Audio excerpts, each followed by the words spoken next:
African American we've interviewed said they had to moderate their behavior, so they weren't intimidating. I had a very candid conversation with one of the individuals who passed me this information. He broke it down. You're big, you're black, with a deep voice. You're intimidating. And if you want to move on, you have to do something about it. This week on 60 Minutes, we reported on racial bias in the military. From the rank and file to officers, African Americans in the Air Force say they are treated differently than their white counterparts. Major Daniel Walker is an F-22 pilot. On an Air Force program called Real Talk, hosted by Lieutenant General Brad Webb, he read comments made by other black pilots. I have a couple of quotes I want to read off.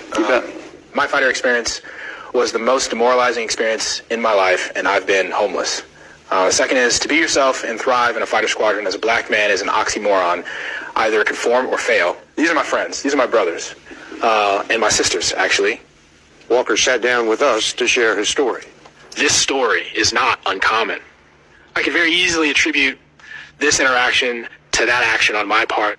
But when you compare stories from people you've never met, and they're almost identical, down to the individual and down to the comment, you start to realize these are not singular events in one person's life. Walker grew up in Dallas. His family told stories of his great-uncle, Norman Scales, a Tuskegee airman who earned a Distinguished Flying Cross for combat missions during World War II. At 6 years old, to have your dad's uncle be a Tuskegee airman and see the movies and hear about Uncle Scales, he's got a street named after him in Austin, your family can't help but talk about him. And when I was born and they saw things in me, I felt at a very early age those hopes start to transition to my shoulders. He flew fighters and he changed the trajectory of my family's history.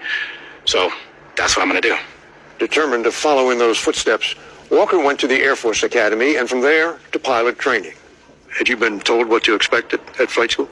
Unfortunately, yes. We've had alumni come back, black pilots who'd gone through pilot training. The story was, you're going to go. They're going to treat you poorly. When you wash out, they're probably not going to keep you in the Air Force.